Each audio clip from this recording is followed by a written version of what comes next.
Je t'en prie, Christophe. Merci. Chers camarades, je vous apporte le salut fraternel des camarades de l'action sociale, du commerce, de Keolis, du bâtiment et des camarades de la métallurgie de l'Essonne. Mes camarades, il y a 120 ans, notre organisation, sclérosée par une direction bicéphale, a réussi à se réorganiser.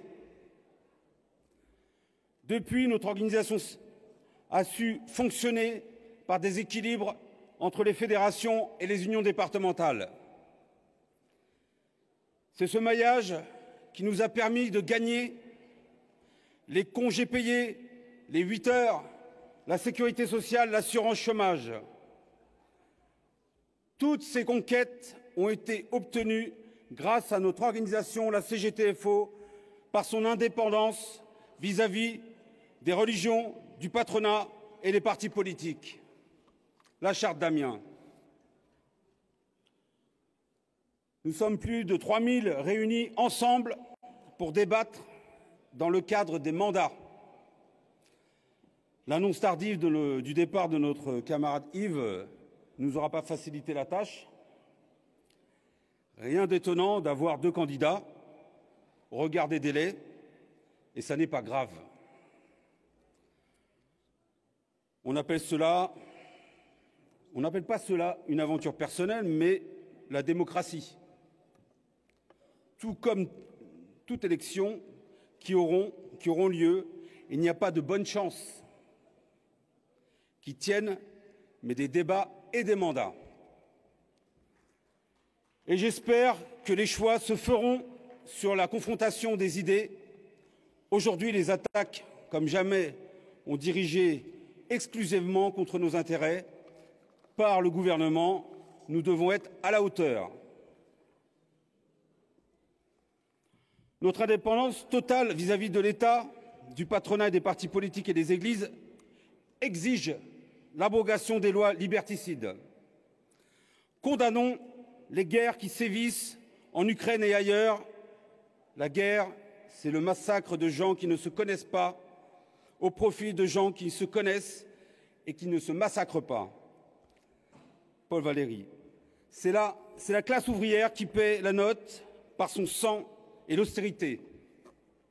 Condamnons toutes les répressions syndicales subies par nos militants qui défendent les intérêts particuliers des travailleurs. Et ils sont légion.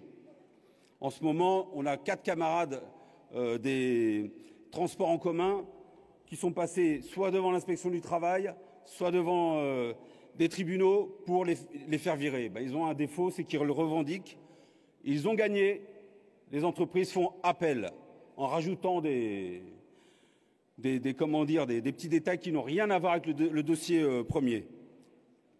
Exigeons le rétablissement de la hiérarchie des normes, du principe de faveur, pilier de la République sociale, foulé par les lois travail, ainsi que les lois et ordonnances Macron, ainsi que les lois Rebsamen et de transformation de la fonction publique qui remettent en cause la représentation du personnel. Exigeons l'abrogation de la loi de 2008 sur la représentativité issue de la position commune, acte dont sont responsables la CGT, la CFDT, le MEDEF et le CGPME. Tout doit être fait pour mettre en œuvre le triptyque résister, revendiquer, reconquérir. Résister, c'est pas de recul de l'âge de la retraite, le maintien de tous les services publics, le maintien des emplois, s'opposer aux lois liberticides qui découlent des régimes d'urgence permanents, être déterminé à défendre sans faiblesse le droit de se réunir, de manifester, le droit de grève, c'est refuser le piège des concertations, des conférences sociales visant à enfermer les syndicats dans l'accompagnement et la colégislation et l'Union nationale.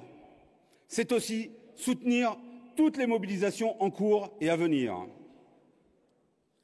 Revendiquer, c'est ouvrir des perspectives comme l'augmentation générale des salaires, des pensions et des retraites, le passage du SMIC à 1 800 € brut, l'augmentation du point d'indice dans la fonction publique et pour les assimiler, avec le rattrapage de 25% de retard accumulé depuis 2000.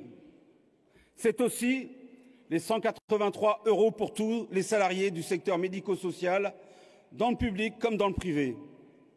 C'est aussi le blocage des prix, le rétablissement d'une fiscalité réellement progressive, la retraite à 60 ans et les 37 annuités de cotisation pour une retraite pleine et entière. Je peux vous assurer que les 4 ou 5 fois que la richesse de Arnaud s'est multipliée permettent largement, si on remet l'ISF, de financer un grand nombre de ces revendications. Maintien de tous les régimes spéciaux, la relocalisation des emplois industriels. On ne peut pas rester sur le constat où on n'avait pas de médicaments, de masques, où on n'avait pas toute une série de choses primaires, parce que tout avait été délocalisé en Asie en particulier. Lançons un défi, boycottons le textile qui vient d'Asie et retirons tous nos vêtements qui viennent d'Asie. On se retrouve à poil. Nous sommes dépendants de pays qui maltraitent leur population et il faut réindustrialiser. Ça, c'est un véritable enjeu climatique. L'abrogation de la réforme de l'assurance chômage est inévitable. L'arrêt immédiat de la marchandisation de la santé, en particulier en confiant nos anciens à des groupes financiers comme Orpea. Par la création d'EHPAD publics à la portée de tous, c'est la solution. La réintégration des personnels suspendus du fait du pass sanitaire et le paiement des salaires non versés. C'est avec des revendications claires et précises que l'on avance. Reconquérir, mes camarades, c'est organiser et mettre en œuvre le rapport de force pour rétablir toutes nos libertés par la fin de l'état d'urgence permanent et la loi de la sécurité globale. Reconquérir, c'est obtenir la satisfaction sur nos revendications. C'est obtenir l'égalité professionnelle pour tous et contre toutes les discriminations. Obtenir le retour du salaire différé par le biais des cotisations sociales en lieu et place de la CSG, car la sécurité sociale ne fait pas partie des fonds de l'État. C'est l'ouverture de nos droits d'assurés sociaux et non d'usagers et non de clients.